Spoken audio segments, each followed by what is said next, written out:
Hi, my name is Diva Aurora. I'm from Global Giant School, and in this video I'll be sharing with you a story, specifically the bedtime story. And that is why I have my special stuffed animal with me, and you should too, because we are going to enjoy this story together. Let's start! The clock strikes 8, and after a long day at school, Mary's body started to rest. With the companion of her loving mother, who sang her a sweet lullaby, Mary started to shut her eyes. Lullaby and good night, with roses bedight, with lilies overspread, is baby's sweet bed. Lay thee down now and rest. May this slumber be blessed. Lay thee down now and rest. May this slumber be blessed. Mary's mother sang to her. As Mary's mother put her child to sleep, she looked at every part of Mary's body, and she saw that her child was exactly like a copy of her, starting from the fair skin, the long black eyelashes, and of course you can't forget the light pink lips. Well, however, those beautiful lips started to open very minimally and projected a small, soft, and sleepy voice. Mary questioned to her mother, "Mom, can I be an astronaut in the future?" And with no hesitation and with a big smile, Mary's mother answered, "Well, of course, honey, you can be an astronaut. You can be anything you want in life. Besides, I won't even bother if you become anything in life, because listen to me, honey. In life, you are the director of your life. So nobody can ever control what you want to do in your life." Mary turned her back into her mother, and she faced her mother's eyes. She looked confused and a little bit angry. Mary then began to tell her mother what had happened at school during that day. She told her mother that day in a classroom, her teacher asked the students what they want to be or what are their hobbies. And one guy answered, "Oh, I want to be a scientist. I want to discover everything in the world."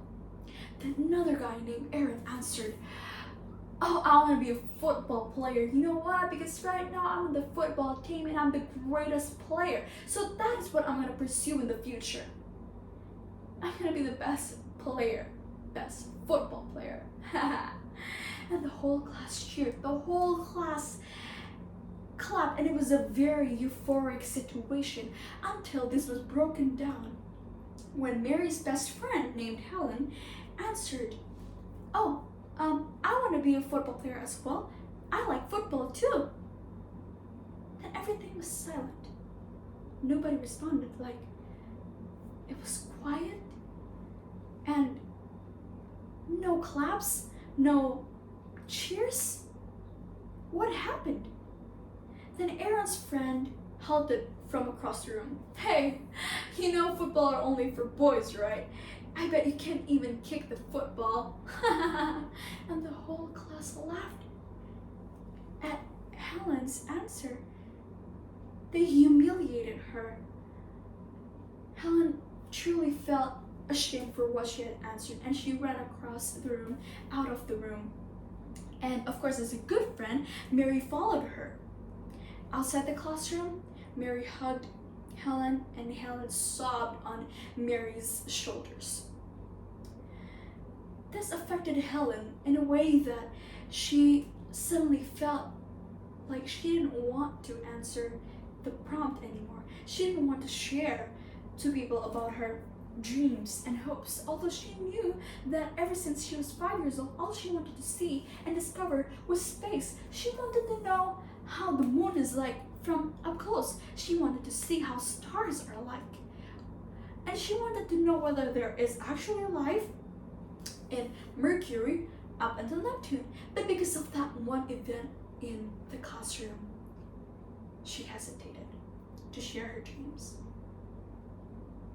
Then Miss Adriana stepped out of the classroom and she looked into the girls. Helen, listen to me.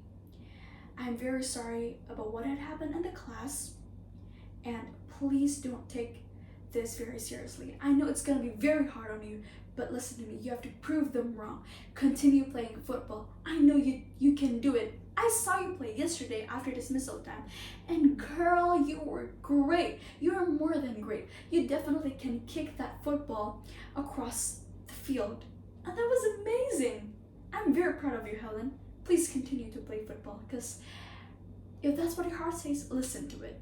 And for you, Mary, please come back to class. I'll catch up with you after I'm done with Helen. Mary then stepped into class with a little bit of fear, and she was hesitant. She was scared that people would ask what are her dreams and hobbies. And then one of them did. Aaron's friend again asked Mary, "Oh, what about you? What do you want to be in the future?"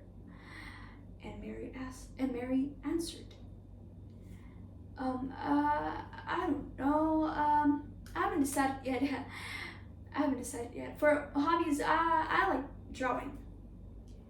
And Mary sat down. Then Helen, along with the teacher, went back into the classroom, and Aaron apologized in front of the whole class and the teacher.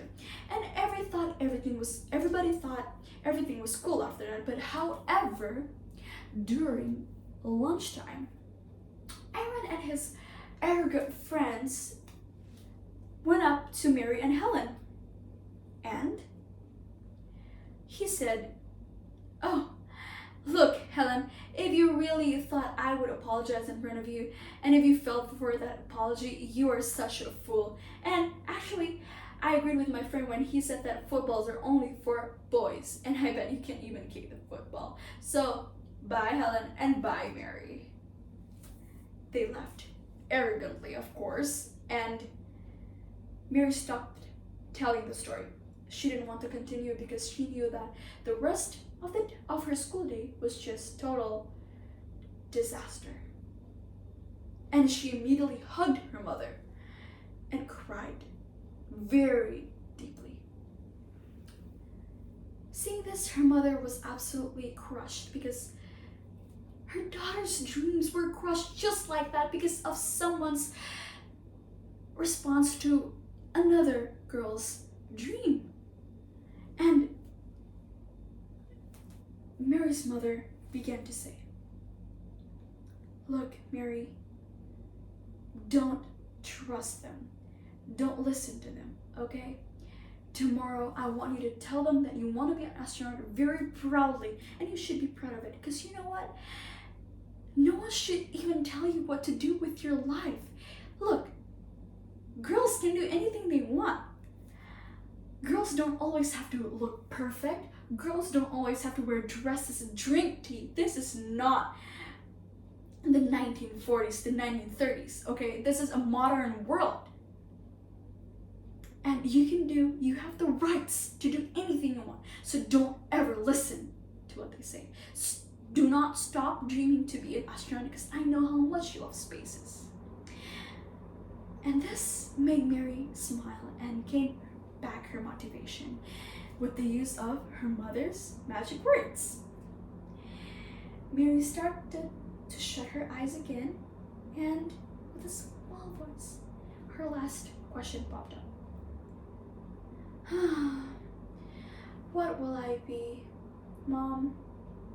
"Well, will you be pretty Will you be rich? Here's what I'll say to you. Que sera, whatever will be, will be. The future is not ours to see. Que sera, sera.